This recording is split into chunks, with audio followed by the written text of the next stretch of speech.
Yankee in King Arthur's Court by Mark Twain, Chapter 43, The Battle of the Sand Belt. In Merlin's Cave, Clarence and I, and 52 fresh, bright, well-educated, clean-minded young British boys.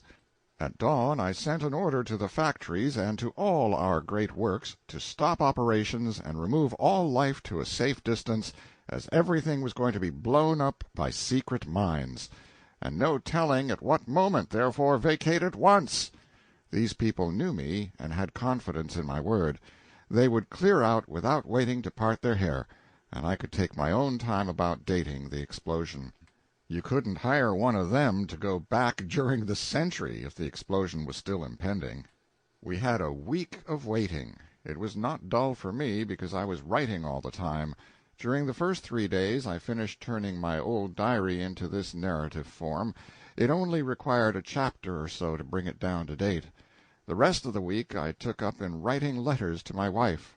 It was always my habit to write to Sandy every day, whenever we were separate, and now I kept up the habit for love of it, and of her, though I couldn't do anything with the letters, of course, after I had written them. But it put in the time, you see, and was almost like talking. It was almost as if I was saying, "Sandy, if you and Hello Central were here in the cave instead of only your photographs, what good times we could have." And then, I could imagine the baby goo-gooing something out in reply, with its fists in its mouth and itself stretched across its mother's lap on its back, and she a-laughing and admiring and worshipping, and now and then tickling under the baby's chin to set it cackling, and then maybe throwing in a word of answer to me herself, and so on and so on. Well, don't you know, I could sit there in the cave with my pen and keep it up that way by the hour with them. Why, it was almost like having us all together again. I had spies out every night, of course, to get news. Every report made things look more and more impressive. The hosts were gathering.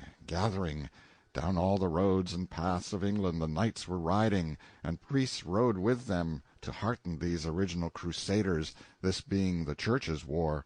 All the nobilities, big and little, were on their way, and all the gentry. This was all as was expected. We should thin out this sort of folk to such a degree that the people would have nothing to do but just step to the front with their republic, and what a donkey I was! Toward the end of the week I began to get this large and disenchanting fact through my head, that the mass of the nation had swung their caps and shouted for the republic for about 1 day, and there an end.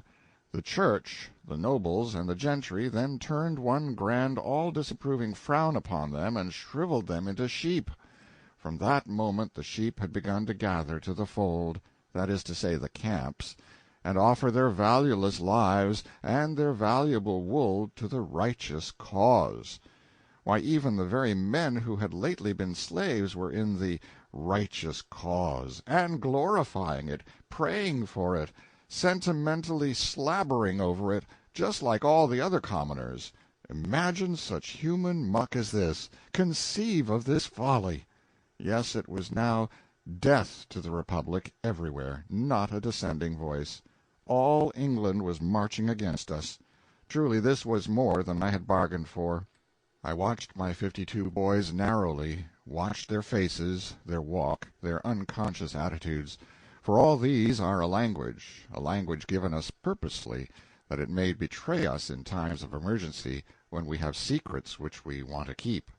I knew that that thought would keep saying itself over and over again in their minds and hearts, "All England is marching against us," and ever more strenuously imploring attention with each repetition, even more sharply realizing itself to their imaginations, until even in their sleep they would find no rest from it, but hear the vague and flitting creatures of the dream say, "All England, all England is marching against you."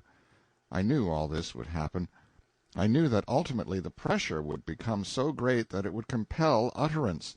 Therefore I must be ready with an answer at that time, an answer well chosen and tranquilizing. I was right. The time came. They had to speak. Poor lads, it was pitiful to see, they were so pale, so worn, so troubled. At first Their spokesman could hardly find voice or words, but he presently got both. This is what he said, and he put it in the neat modern English taught him in my schools. "We have tried to forget what we are, English boys. We have tried to put reason before sentiment, duty before love. Our minds approve, but our hearts reproach us. While apparently it was only the nobility, only the gentry, only the 25 or 30,000 knights left alive out of the late wars, we were of one mind, and undisturbed by any troubling doubt. Each and every one of these 52 lads who stand here before you said, 'They have chosen, it is their affair.' But think, the matter is altered. All England is marching against us. Oh, sir, consider, reflect. These people are our people. They are bone of our bone, flesh of our flesh. We love them. Do not ask us to destroy our nation." Well, it shows the value of looking ahead and being ready for a thing when it happens. If I hadn't foreseen this thing and been fixed, that boy would have had me. I couldn't have said a word. But I was fixed. I said, "My boys, your hearts are in the right place. You have thought the worthy thought. You have done the worthy thing. You are English boys. You will remain English boys, and you will keep that name unsmirched. Give yourselves no further concern. Let your minds be at ease. Consider this: while all England is marching against us, who is in the van? Who, by the commonest rules of war, will march in the front? Answer me." "The mounted host of mailed knights." "True. They are 30,000 strong. Acres deep they will march. Now observe. None but they will ever strike the sand-belt. Then there will be an episode. Immediately after, the civilian multitude in the rear will retire to meet business engagements elsewhere. None but nobles and gentry are knights, and none but these will remain to dance to our music after that episode. It is absolutely true that we shall have to fight nobody but these 30,000 knights. Now speak, and it shall be as you decide. Shall we avoid the battle? Retire from the field?" "No!" The shout was unanimous and hearty. "Are you, well, afraid of these 30,000 knights?" That joke brought out a good laugh. The boys' troubles vanished away, and they went gaily to their posts. Ah, they were a darling, 52. As pretty as girls, too. I was ready for the enemy now. Let the approaching big day come along, it would find us on deck. The big day arrived on time. At dawn the sentry on watch in the corral came into the cave and reported a moving black mass under the horizon, and a faint sound which he thought to be military music. Breakfast was just ready. We sat down and ate. This over, I made the boys a little speech, and then sent out a detail to man the battery, with Clarence in command of it. The sun rose presently and sent its unobstructed splendors over the land, and we saw a prodigious host moving slowly toward us, with a steady drift and a lined front of a wave of the sea. Nearer and nearer it came, and more sublimely imposing became its aspect. Yes, all England was there, apparently. Soon we could see the innumerable banners fluttering, and then the sun struck the sea of armor and set it all aflash. Yes, it was a fine sight. I hadn't ever seen anything to beat it. At last we could make out details. All the front ranks, no telling how many acres deep, were horsemen, plumed knights in armor. Suddenly we heard the blare of trumpets, the slow walk burst into a gallop, and then, well, it was wonderful to see. Down swept that vast horseshoe wave. It approached the sand-belt. My breath stood still. Nearer, nearer. The strip of green turf beyond the yellow belt grew narrow, narrower still, became a mere ribbon in front of the horses, then disappeared under their hoofs. Great Scott! Why, the whole front of that host shot into the air with a thunder crash, and became a whirling tempest of rags and fragments, and along the ground lay a thick wall of smoke that hid what was left of the multitude from our sight. Time for the second step in the plan of campaign. I touched a button and shook the bones of England loose from her spine. In that explosion all our noble civilization factories went up in the air and disappeared from the earth. It was a pity, but it was necessary. We could not afford to let the enemy turn our own weapons against us. Now ensued one of the dullest quarter-hours I had ever endured. We waited in a silent solitude, enclosed by our circles of wire, and by a circle of heavy smoke outside of these. We couldn't see over the wall of smoke, and we couldn't see through it. But at last it began to shred away lazily, and by the end of another quarter-hour the land was clear, and our curiosity was enabled to satisfy itself. No living creature was in sight. We now perceived that additions had been made to our defenses. The dynamite had dug a ditch more than 100 feet wide all around us, and cast up an embankment some 25 feet high on both borders of it. As to destruction of life, it was amazing. Moreover, it was beyond estimate. Of course, we could not count the dead, because they did not exist as individuals, but merely as homogeneous protoplasm, with alloys of iron and buttons. No life was in sight, but necessarily there must have been some wounded in the rear ranks, who were carried off the field under cover of the wall of smoke. There would be sickness among the others. There always is, after an episode like that. But there would be no reinforcements. This was the last stand of the chivalry of England. It was all that was left of the order after the recent annihilating wars. So I felt quite safe in believing that the utmost force that could for the future be brought against us would be but small, that is, of knights. I therefore issued a congratulatory proclamation to my army in these words: "Soldiers, champions of human liberty and equality, your general congratulates you. In the pride of his strength and the vanity of his renown, an arrogant enemy came against you. You were ready. The conflict was brief, on your side glorious. This mighty victory, having been achieved utterly without loss, stands without example in history. So long as the planets shall continue to move in their orbits, the Battle of the Sand Belt will not perish out of the memories of men. The Boss." I read it well, and the applause I got was very gratifying to me. I then wound up with these remarks: "The war with the English nation, as a nation, is at an end. The nation has retired from the field and the war.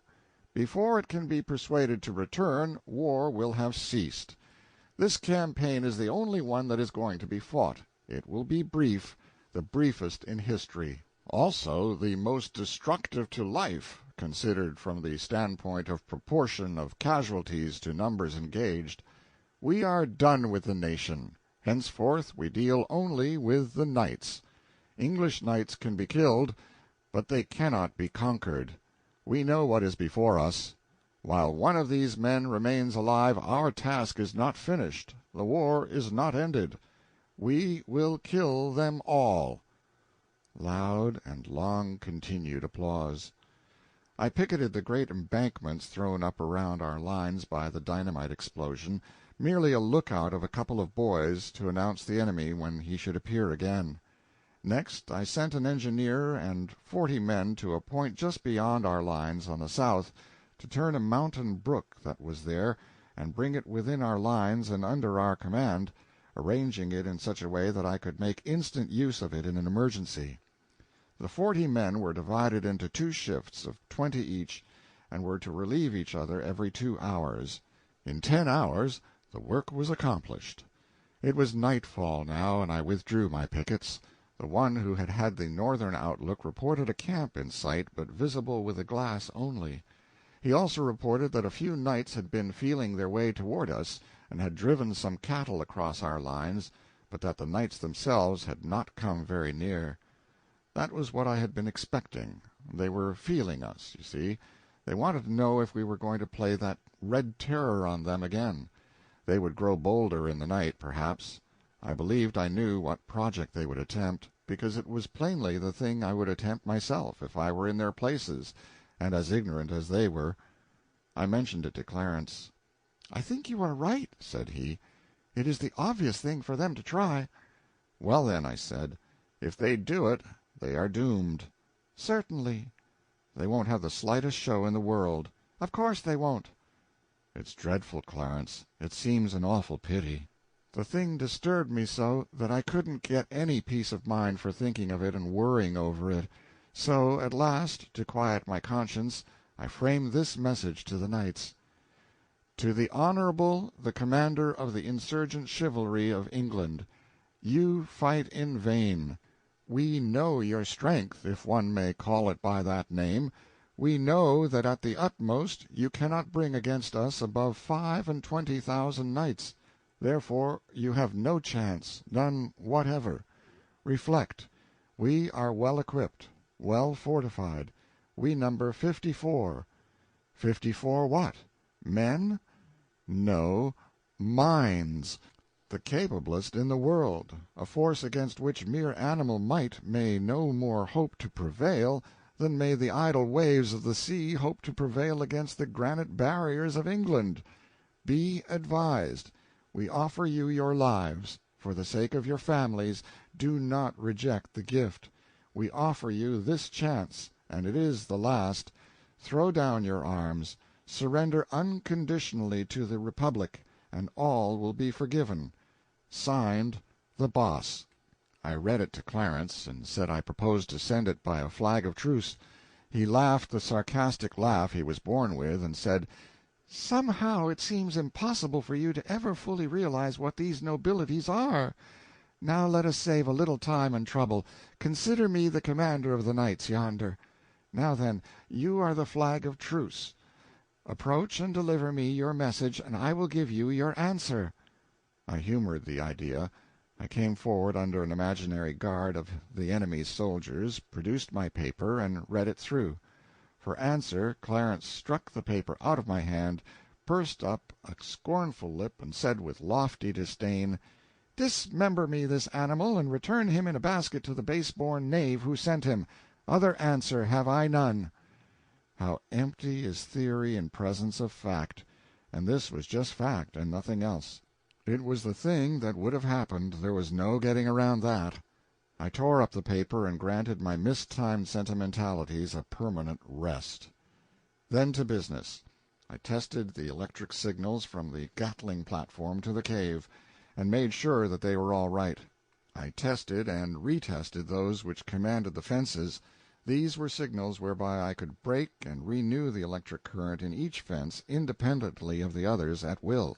I placed the brook connection under the guard and authority of 3 of my best boys, who would alternate in 2-hour watches all night and promptly obey my signal, if I should have occasion to give it, 3 revolver shots in quick succession. Sentry duty was discarded for the night, and the corral left empty of life. I ordered that quiet be maintained in the cave, and the electric lights turned down to a glimmer. As soon as it was good and dark, I shut off the current from all the fences, and then groped my way out to the embankment bordering our side of the great dynamite ditch. I crept to the top of it, and lay there on the slant of the muck to watch. But it was too dark to see anything. As for sounds, there were none. The stillness was deathlike. True, there were the usual night sounds of the country, the whir of night birds, the buzzing of insects, the barking of distant dogs, the mellow lowing of far-off kine. But these didn't seem to break the stillness, they only intensified it, and added a gruesome melancholy to it into the bargain.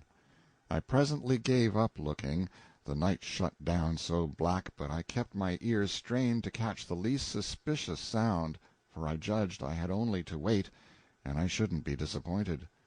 However, I had to wait a long time. At last I caught what you may call indistinct glimpses of sound-dulled metallic sound. I pricked up my ears then and held my breath, for this was the sort of thing I had been waiting for. This sound thickened and approached from toward the north. Presently I heard it at my own level, the ridge top of the opposite embankment, 100 feet or more away. Then I seemed to see a row of black dots appear along that ridge. Human heads? I couldn't tell. It mightn't be anything at all. You can't depend on your eyes when your imagination is out of focus. However, the question was soon settled. I heard that metallic noise descending into the great ditch. It augmented fast. It spread all along, and it unmistakably furnished me this fact: an armed host was taking up its quarters in the ditch. Yes, these people were arranging a little surprise party for us. We could expect entertainment about dawn, possibly earlier. I groped my way back to the corral now. I had seen enough. I went to the platform and signaled to turn the current on to the two inner fences. Then I went into the cave and found everything satisfactory there, nobody awake but the working watch. I woke Clarence and told him the great ditch was filling up with men, and that I believed all the knights were coming for us in a body. It was my notion that as soon as dawn approached we could expect the ditch's ambuscaded thousands to swarm up over the embankment and make an assault, and be followed immediately by the rest of their army. Clarence said, "They will be wanting to send a scout or two in the dark to make preliminary observations. Why not take the lightning off the outer fences and give them a chance?" "I've already done it, Clarence. Did you ever know me to be inhospitable?" "No, you are a good heart. I want to go and—" "Be a reception committee?" "I will go, too." We crossed the corral and lay down together between the two inside fences. Even the dim light of the cave had disordered our eyesight somewhat, but the focus straightway began to regulate itself, and soon it was adjusted for present circumstances. We had had to feel our way before, but we could make out to see the fence-posts now. We started a whispered conversation, but suddenly Clarence broke off and said, "What is that?" "What is what?" "That thing yonder." "What thing? Where?" "There, beyond you a little piece. Dark something, a dull shape of some kind, against the second fence." I gazed, and he gazed. I said, "Could it be a man, Clarence?" "No, I think not. If you notice, it looks a Why, it is a man, leaning on the fence." "I certainly believe it is. Let us go and see." We crept along on our hands and knees until we were pretty close, and then looked up. Yes, it was a man, a dim great figure in armor, standing erect, with both hands on the upper wire, and, of course, there was a smell of burning flesh. Poor fellow, dead as a door-nail, and never knew what hurt him. He stood there like a statue, no motion about him, except that his plumes swished about a little in the night wind. We rose up and looked in through the bars of his visor, but couldn't make out whether we knew him or not, features too dim and shadowed. We heard muffled sounds approaching, and we sank down to the ground where we were. We made out another knight vaguely. He was coming very stealthily, and feeling his way. He was near enough now for us to see him put out a hand, find an upper wire, then bend and step under it and over the lower one.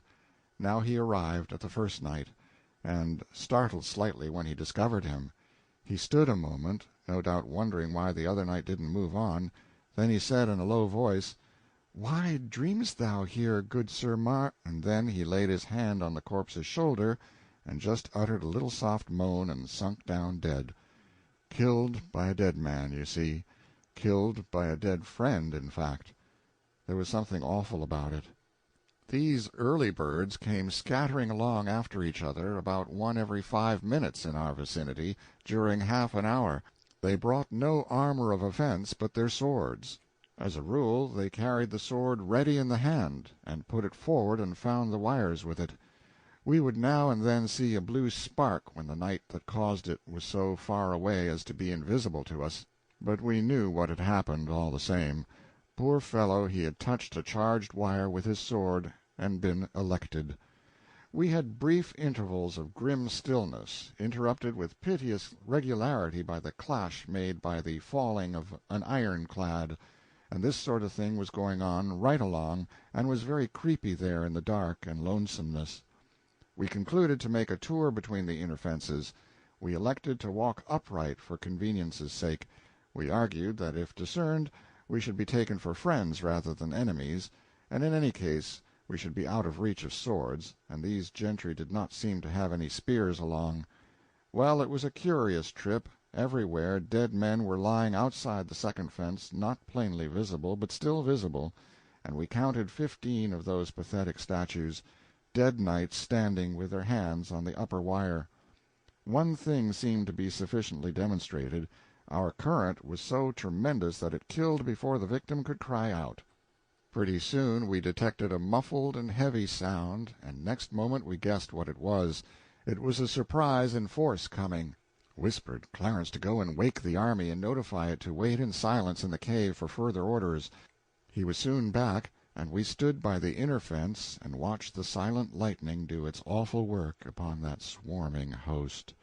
One could make out but little of detail, but he could note that a black mass was piling itself up beyond the second fence. That swelling bulk was dead men. Our camp was enclosed with a solid wall of the dead, a bulwark, a breastwork of corpses, you may say. One terrible thing about this thing was the absence of human voices. There were no cheers, no war cries. Being intent upon surprise, these men moved as noiselessly as they could, and always when the front rank was near enough to their goal to make it proper for them to begin to get a shout ready, of course they struck the fatal line and went down without testifying. I sent a current through the third fence now, and almost immediately through the fourth and fifth, so quickly were the gaps filled up. I believed the time was come now for my climax. I believed that that whole army was in our trap. Anyway, it was high time to find out, so I touched a button and set 50 electric suns aflame on the top of our precipice. Land, what a sight! We were enclosed in 3 walls of dead men. All the other fences were pretty nearly filled with the living, who were stealthily working their way forward through the wires. The sudden glare paralyzed this host, petrified them, you may say, with astonishment. There was just 1 instant for me to utilize their immobility in, and I didn't lose the chance. You see, in another instant they would have recovered their faculties, then they'd have burst into a cheer and made a rush, and my wires would have gone down before it. But that lost instant lost them their opportunity forever. While even that slight fragment of time was still unspent, I shot the current through all the fences and struck the whole host dead in their tracks. There was a groan you could hear. It voiced the death-pang of 11,000 men. It swelled out on the night with awful pathos.